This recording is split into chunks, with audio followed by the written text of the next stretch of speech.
Bonjour à tous, bienvenue dans ce premier débrief de la Lidl Star League. On va parler ensemble de cette première journée et on est avec trois invités de marque, à commencer par Guillaume Crépin. Bonjour Guillaume. Bonjour à tous. On est aussi avec Igor Anic à Cesson. Bonjour Igor, comment ça va? Bonjour, ça va et vous? Ça va bien. Et enfin avec Lucas Karabatic qui a joué hier. Bonjour Lucas. Salut tout le monde, salut Noémie. Merci d'être avec nous pour cette première. Et puis aux internautes qui nous regardent, on vous invite à poster vos questions, vos commentaires en commentaire donc de ce live Facebook, si jamais vous avez des questions pour l'un de nos invités. Et puis en attendant, on va commencer avec Guillaume. Guillaume, une première victoire, c'était donc le tout premier match de cette première journée de Lidl Star League. Vous receviez Tremblay. C'était donc jeudi. Victoire 29-24, vous avez pris la tête dès la 20e et puis vous avez maîtrisé ce match en quelque sorte, on a envie de dire. Est-ce que c'est le sentiment que tu as, toi? Oui, on a fait preuve de beaucoup de maturité, on va dire, parce que nous, on sait que Tremblay, c'est un concurrent direct, donc on n'avait pas le droit à l'erreur. Dès la première journée, on pense au maintien. Voilà, on a maîtrisé on va dire de bout en bout, même si on a une petite frayeur je crois qu'à 5 minutes de la fin, ils sont revenus à -3. On commençait à perdre au pied, mais on a tout de suite réagi. On va dire qu'on n'a pas trop eu peur, donc voilà, c'est vraiment satisfaisant ce premier match. À l'issue du match, tu avais l'air vraiment content de la prestation collective avant tout, avant la tienne même. Oui, avant la mienne, oui, oui. Ben, moi, je sais que voilà, on a été arrêté 10 jours avant vraiment de tous arriver vraiment à un niveau, on va dire, optimal. Moi, mon but aussi, vu que mon poste, c'est de faire bien jouer les autres, surtout qu'il y a beaucoup de nouveaux. Donc voilà, même si je n'ai pas scoré, j'étais vraiment satisfait de mon match et de mes coéquipiers. Donc voilà, on sait qu'on a commencé avec l'équipe qui se connaissait déjà, où on a déjà joué l'année dernière ensemble beaucoup. Et là, il y a l'arrière-gauche, Torben Petersen, là, qui nous a fait vraiment du bien. On a vu tout de suite à l'entraînement que c'était une bonne pioche. Nous, on sait très bien qu'à Istres, on n'a pas trop le droit de se planter sur le recrutement. Donc voilà, je suis persuadé que ça va être une bonne pioche. Et après, l'arrière-droit, Risto, Vujovic, pareil, un peu stressé, mais je suis persuadé qu'il va nous apporter quelque chose. Et voilà, pour l'instant, déjà, la langue, c'est assez compliqué parce qu'il ne parle pas anglais. Donc voilà, c'est Vasco qui traduit en monténégrin. Donc voilà, mais bon, ça commence à avoir des sourires et commence à se mettre à fond dans le groupe. Donc voilà, ça va le faire. Bon, super, du positif alors. Et un petit mot sur votre adversaire du coup du jour. Pareil, quelques changements, un nouvel entraîneur. Est-ce que quand il y a un nouvel entraîneur comme ça qui débarque, on voit un nouveau style de jeu, on voit la patte de l'entraîneur ou qu'est-ce que tu en as pensé? Ouais, moi après, je pense qu'ils sont pas prêts encore. Je pense que comme beaucoup d'équipes. Mais après, en parlant avec Erwan Siakam avant le match, il m'a dit que le projet de jeu avait complètement évolué avec l'arrivée de Joël Da Silva. Voilà, je pense que c'est une équipe qui va embêter du monde. Il va falloir qu'ils trouvent de la régularité et que tout le monde se mette au diapason. Ok. Et du coup, toi, quand on joue le jeudi soir comme ça, on s'entraîne ensuite un peu dans le week-end. Vous êtes revus, vous avez commencé à préparer la suite? Oui, vendredi matin, on a tout de suite fait une petite séance de muscul, enfin un peu de récupération. Samedi matin, entraînement, dimanche libre. Et là, on a repris tout de suite avec lundi 2 entraînements, mardi 2, mercredi 1 et jeudi, on part à Dunkerque directement. Par contre, la semaine d'après, ouais, je crois qu'on rejoue mardi contre Aix et le vendredi à Limoges. Donc après, vous savez très bien que quand on est joueur, on préfère jouer que s'entraîner. Donc moi, ça me convient très bien les 10 jours qui vont arriver avec 3 matchs au programme. Ok. Et du coup, un petit mot sur Dunkerque. Là, tu disais c'est votre prochain match. Alors, on ne les a pas vus jouer. Est-ce que vous vous attendez, j'allais dire comme d'habitude, à un match archi défensif, à quelque chose d'un peu rude? Ouais, comme a dit Gilles Dereau, nous, c'était notre dernier match avant le confinement. On était D'accord. gagné à Dunkerque et là, ils reprennent contre nous. Donc voilà, c'est assez marrant. Après, on sait que l'année dernière, je crois qu'ils ont fini, même s'ils étaient milieu de tableau, mais je crois que c'était la deuxième meilleure défense. Donc, on sait qu'en défense placée, voilà, ça va être compliqué. L'année dernière, je pense que leur manque se trouvait sur le poste de pivot. Là, avec le retour d'Avgour, je pense qu'ils vont avoir vraiment plus de solutions, une équipe un peu plus complète. Donc nous, j'espère qu'ils ont, même s'ils ont fait un match amical contre Saran, j'espère que le premier match, ça nous aura servi et qu'on va essayer d'aller faire un résultat là-bas. Bon, ok, super. On va enchaîner avec toi, Lucas. Lucas, c'est plus frais, hein. C'était hier en fin d'après-midi contre Aix. Alors finalement, un match très disputé, hein, avec au score final 34-31. Mais ça s'est vraiment joué dans les dernières minutes. Un petit mot déjà sur l'ensemble. Ouais, c'est exactement ça, un match très disputé. Se retrouver au coude à coude, un match nul à quelques minutes de la fin. Un peu frustrant dans le sens où en fait on a mené tout le match. Plusieurs fois on s'est détaché, on prenait 2, 3 buts d'avance et on avait l'impression qu'on allait l'emporter. Et à chaque fois que ça réussit à revenir dans le match et pour même voilà, nous mettre en danger sur la fin. Donc ça a été, il a fallu voilà, être lucide sur les dernières minutes du match. On a bien su gérer le money time, ce qui nous a permis de l'emporter, mais c'était vraiment un gros combat face à une belle équipe d'Aix-en-Provence qui a vraiment posé des problèmes. Et ça a été une belle opposition et un gros combat. Et justement, cette équipe d'Aix avec, alors on le sait, un nouvel entraîneur, énormément de changements et puis une préparation un petit peu étrange, hein. On les avait vus très peu jouer. Est-ce que tu as été surpris par cette performance, même si ensemble, on attendait toujours à des matchs difficiles, mais… C'est vrai qu'ils ont eu une préparation un peu tronquée, mais non, j'ai pas été surpris par leur niveau de jeu parce que quand on regarde les individualités, il y a des très très bons joueurs dans cette équipe. Donc quoi qu'il arrive, il y a la qualité, même s'il manque voilà encore d'ajustement et d'automatisme.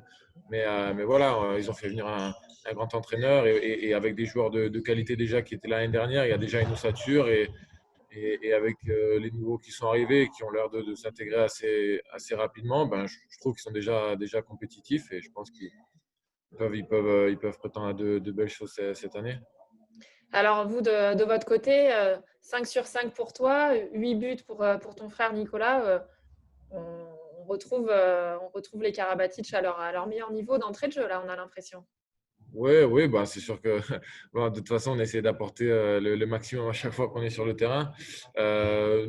Comme je disais, nous, ça a été un peu frustrant dans le sens où j'ai eu l'impression, voilà, à plusieurs reprises, on aurait pu tuer le match. On avait vraiment des bonnes phases de jeu. Et puis derrière, à chaque fois qu'on a un peu mené, on s'est mis à perdre des ballons, à faire quelques erreurs de concentration et à les remettre dans le match. Donc, on a un groupe qui a quand même pas mal bougé à l'intersaison, donc je pense qu'on manque encore d'automatisme. On a voilà, des joueurs qui sont là depuis quelques années qui ont plus l'habitude de notre fonctionnement, mais c'est vrai il faut qu'on améliore encore notre collectif. Et même s'il y a déjà des bonnes phases de jeu, je pense ouais. Tu parles des joueurs qui sont là depuis quelques années. Sur ce match, ça a été l'occasion de fêter le 334e match sous le maillot du PSG d'un certain Michael Hansen, hein, qui a reçu son trophée. C'est vrai qu'on a presque tendance à s'habituer maintenant au fait que Michael Hansen joue en Lidl Star League, mais c'est quand même quelque chose d'exceptionnel. Est-ce qu'il continue à vous surprendre au quotidien, à l'entraînement? Je ne sais pas. Non, mais c'est vrai on se rend pas compte du nombre d'années, depuis combien de temps il évolue au Paris Saint-Germain et dans le championnat français. C'est une chance d'avoir un tel joueur en France et de pouvoir voilà, le voir évoluer et voir toutes les choses qu'il est capable de faire.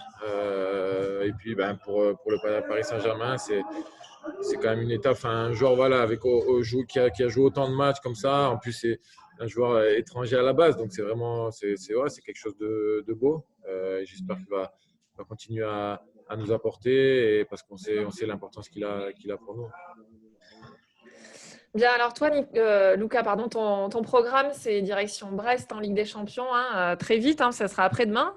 Et puis ensuite, le prochain match en championnat, tu dois le savoir, c'est samedi et c'est contre Cesson. Ouais, et donc, transition toute faite avec Igor Anic. Donc, tu vas retrouver Igor samedi prochain. Igor, bonjour. Bonjour. Donc, c'était jeudi soir toi aussi et c'était un match nul finalement contre Saint-Raphaël, mais un match nul qui vous satisfait, je pense. Oui, à la fin, on est satisfait de prendre au moins un point parce qu'on commence le match de la plus belle des manières. Je crois qu'on doit être à 11-5 ou 2-5 ou 2-6 à un moment donné. Donc, une défense qui était bien en place avec un gardien qui faisait des arrêts derrière. Donc, c'était vraiment pas mal. On perd Romaric Guillot sur blessure, ce qui nous handicape beaucoup parce que c'est le moment où Saraf recolle un petit peu au score. Du coup, voilà, on a dû tenir jusqu'à la fin du match sans Romaric. Moi, je prends mon troisième 2 minutes, je crois, une dizaine de minutes avant la fin. Donc derrière, on se retrouve à jouer les dernières minutes du match sans pivot parce qu'il nous manquait Hugo Kamchop qui n'était pas là non plus. Donc pas facile de gérer un match avec un arrière qui se retrouve pivot, avec on va dire la charnière centrale défensive qui n'était plus là. Donc à la fin, on prend un point qui nous satisfait sûrement plus que Saint-Raph. Et justement, j'ai pas eu la chance de voir la fin du match, mais j'ai lu. Donc, il y a un temps mort pour Saint-Raphaël, et puis il y a une exclusion, et finalement, il y a un dernier, le 11e but de Yoann Cardinal qui vous permet d'arracher ce match nul. Est-ce qu'en détail, tu peux nous raconter un peu ces 30 dernières secondes? Il y a une action, donc Saint-Raph à la balle en attaque, et les bras levés, jeu passif sifflé des arbitres, et le ballon n'est pas posé par Xavier Baraché, mais on va dire légèrement roulé vers l'arrière, ce qui permet du coup aux arbitres de lui mettre un carton rouge pour faute d'anti-jeu, et nous par la règle qui fait que donc sur une telle action on obtient un penalty. Donc du coup Yoann Cardinal avec une bonne paire de je dirais pas quoi va shooter son penalty avec 0 seconde derrière, et il marque son 11e but sur le match, à 11 sur 12 je crois. Donc très gros match de Yoann qui voilà, nous a permis de gagner ce point. C'est vrai que la semaine dernière, on avait Raphaël Cocheteau avec nous qui nous parlait de buts. Je crois que là, Yoann Cardinal a pris un petit peu d'avance au compteur, hein, puisque 11 buts, il devient meilleur buteur de la journée, assurément. Igor, on parlait de votre prochain match du coup à Paris. Quelles sont vos ambitions quand on se déplace comme ça à Paris et qu'on est promu? Comment ça se passe? Je vais pas faire le mec ambitieux qui dit on va à Paris pour prendre des points. Non, je pense qu'on est réaliste. On sait que Paris, c'est la grosse écurie du championnat, c'est un prétendant au titre de Ligue des Champions. Donc, on y va avec l'envie de bien faire, de montrer de belles choses, de montrer là où on est fort et de ce dont on est capable de faire. Et après, on prendra le match au moment venu. Mais voilà, on y va pour faire le match le meilleur possible. Et après, on fera les résultats, on fera les comptes à la fin. Ok, on va faire le tour des résultats du week-end.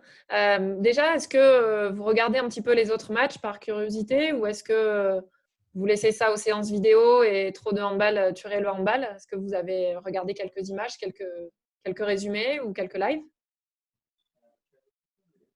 Lucas, tu hoches de la tête, tu as donc regardé des matchs? Non, mais bon, il n'y a jamais trop de handball. Donc, à chaque fois que je tomberai sur du handball à la télé ou sur un ordi ou sur une tablette ou un smartphone, je regarde. Donc, non, bien sûr que je regarde et que je peux, malgré toutes les séances vidéo, je regarde aussi ce qui se fait autour. Donc, ouais, j'ai regardé. Alors, justement, on a aperçu un Nîmes-Limoges sur Beansport, 31-23 pour Nîmes. Alors, une première mi-temps quasiment à sens unique. Et puis, pourtant, des belles choses du côté de Limoges. Lucas, un petit avis sur ce match-là? Ouais, sur ce match-là, ouais, je pense que quand même, ouais, Nîmes a maîtrisé son sujet. Pas Chartres, pardon. Limoges n'a jamais vraiment réussi à se rapprocher et à les inquiéter. Donc, dans l'ensemble, ça a été vraiment un match maîtrisé de la part de Nîmes. Et je pense que Limoges encore un peu en rodage. Je pense qu'ils vont monter en puissance. Après, on a Montpellier-Chartres aussi, 31-25, on va dire sans surprise. Nantes-Ivry, 30-24, où Ivry a tenu 40 minutes et puis ensuite l'écart s'est fait. Et puis le Chambéry-Toulouse, 24-28, où là, c'est peut-être le match où on pouvait s'attendre à quelque chose d'un petit peu serré. Et puis Toulouse a vraiment impressionné, hein, puisqu'ils ont eu jusqu'à 8 buts d'avance, je crois. Est-ce que vous avez aperçu les images, les stats de ce match-là? Guillaume? Moi, je suis désolé, je suis le mauvais élève de la journée. J'avais de la famille tout le week-end, donc je n'ai pas regardé les matchs. J'en suis désolé. En séance de rattrapage sur LNH TV, tout est dispo. Hein, donc, c'est ça, on va aller voir les résumés. Igor non plus Si, j'ai regardé le match. Ouais. Gros match des Toulousains avec du jeu qui semble très bien rodé. J'ai l'impression qu'ils se connaissent tous très bien. Un Jeff Lettens dans les buts assez impérial, je crois qu'il a fallu 14 Oui, arrêts à de hors de tête. 43%. Ouais. Voilà, une attaque toulousaine qui a mis à mal la défense chambérienne. Chambéry peut-être un petit peu handicapé par l'absence de Julien Meyer et la condition dans laquelle a dû jouer Nicolas Portner. Donc voilà, pas forcément les meilleures conditions pour faire un bon match, mais j'ai vu Goni qui s'est bien intégré, je crois qu'il doit mettre 5 ou 6 buts. Donc ouais, ça n'a Ouais, pas été attentif quand suffisant pour même. inquiéter. Ça n'a pas été suffisant pour inquiéter une belle Non. équipe de Toulouse. Et on a quelques questions du coup sur Facebook. On a une question pour toi, Lucas, de Dédé qui demande comment tu juges les automatismes avec les nouveaux arrivants dans ton collectif? Comme je disais tout à l'heure, je pense on a encore des automatismes à trouver parce que, ben, comme on disait, c'était une préparation un peu tronquée. Et je pense que les derniers réglages les plus durs à voir, c'est quand c'est sur les matchs, les vrais matchs, entre guillemets, pas sur les matchs de prépa. Donc là, on en a joué que 2. Et donc, je pense vraiment que voilà, qu'en enchaînant les matchs de Leader Star League et de Ligue des Champions, on va monter en puissance. Mais je pense il nous en manque encore un peu. On a perdu un joueur comme Sander, forcément, qui était un élément vraiment central dans Bien notre sûr. équipe, un demi-sang. Donc, forcément, quand on perd un joueur comme ça, ben, ça demande aussi un temps d'adaptation. Voilà, des nouveaux joueurs qui sont arrivés sur la base arrière aussi. Donc, on sait que c'est les automatismes sur la base arrière, c'est les plus durs à trouver. Donc, je pense on a encore une petite marge de progression à ce niveau-là.